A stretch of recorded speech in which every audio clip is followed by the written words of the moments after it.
এখানে যেয়ে আমি কিছু স্কিন কেয়ারের জিনিস কিনেছি। আমার শীট মাস্ক আসলে খুবই পছন্দের, তো এখান থেকে আমি শীট মাস্ক নিয়ে চলে গিয়েছিলাম মোমো খেতে। এটা একটা নেপালি মোমোর দোকান। প্রায় আমরা রাতের বেলা এখানে মোমো খেতে আসি। এটা ছিল এর পরের দিন। সকালে উঠে আমি জিমে চলে যাই। আমি প্রায় সেদিন 7 কিলোর মতন হচ্ছে ট্রেডমিলে হেঁটেছিলাম। সেদিন ছিল ব্রাজিলের খেলা, তো সকালবেলায় আমার হাজবেন্ড তার ফ্রেন্ডদেরকে বাসায় আসতে বলেছিল, সবাই মিলে একসাথে খেলা দেখবে বলে। আমার জামাইও ব্রাজিল সাপোর্ট করে এন্ড আমিও ব্রাজিল সাপোর্ট করি, তার বন্ধুরাও ব্রাজিল সাপোর্ট করে। ব্রাজিলের খেলা বলে কথা, এদিক দিয়ে তাদের জন্য আমি স্পেশাল হচ্ছে নাস্তা রেডি করছিলাম। আলু ভাজি করেছি, আর আগের দিন রাতেই আমি গরুর মাংসটা রান্না করে রেখেছিলাম। সকালে উঠে শুধুমাত্র আমি আলু ভাজি করেছি আর পরোটাগুলো ভেজে নিচ্ছিলাম। তো খুব ইচ্ছে হয়েছে তার বন্ধুদের সাথে একসাথে খেলা দেখবে আর নাস্তা খাবে, তো তাই আমি তাদের জন্য এই আয়োজনটা করেছিলাম ছোটখাটো। সবাইকে নাস্তা দিয়ে দিয়েছি আর আমিও নাস্তা নিয়ে নিলাম। আর সবার চোখ হচ্ছে টিভির দিকে, এক পলক টিভি থেকে চোখ সরছে না, কখন একটা গোল দিয়ে দেয়। 7-11 থেকে ঠান্ডা এই মাছের স্মুদিটা নিয়ে এসেছিলাম, এটা খেয়ে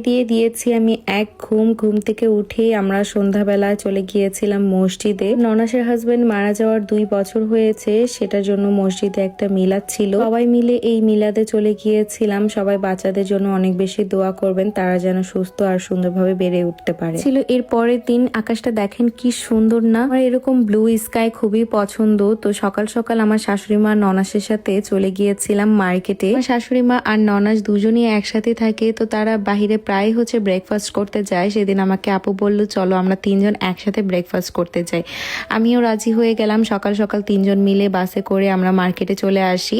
আর আমার শাশুড়ি মা সেদিন আমাদেরকে এই ব্রেকফাস্টে ট্রিট দিয়েছিল। আমার ননাসের তো 3টা ছেলে আপনারা দেখলেনই, তো তাদেরকে হচ্ছে স্কুলে পাঠিয়ে দিয়েছে। এরপরে আমরা বের হয়েছিলাম সবাই। ব্রেকফাস্ট করার পর প্রায় 3 ঘন্টার মতন আমরা সেদিন মার্কেটে ঘুরেছি, খুবই ভালো লেগেছিল। পরে গিয়েছিলাম এইচএনএমে যে এই ক্যাপটা পরে দেখলাম আমাকে বেশ মানিয়েছে, তো ভাবলাম ক্যাপটা নিয়ে নিই। আমার ননাসও হচ্ছে সেম রেড কালার একটা ক্যাপ নিয়েছে। তো জাপানের সামার, আর সামারে হচ্ছে আমার ক্যাপ পরতে অনেক বেশি ভালো লাগে। পরে দেখলাম এই হিল স্যান্ডেল গুলোর মধ্যে সেল দিয়েছে, আর সেল দেওয়ার পর এটার প্রাইস প্রায় হাফ হয়ে এসেছে।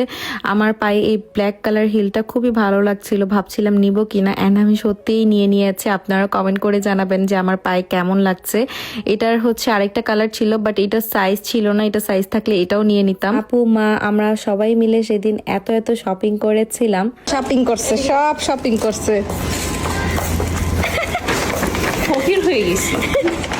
আমার এই উইদাউট মেকআপে আপনাদের আসলে অনেক সমস্যা দেখলাম, বাট আমি আমার ফেস নিয়ে অনেক হ্যাপি আছি। যাই হোক, আজকের ব্লগটা বেশি বড় করব না, আজকের ব্লগটা এই পর্যন্তই। দেখা হচ্ছে নেক্সট কোনো ব্লগে। সবাই সেই পর্যন্ত ভালো থাকবেন, সুস্থ থাকবেন। আল্লাহ হাফেজ। থেকে দেখলে একটা সাবস্ক্রাইব করে যাবেন।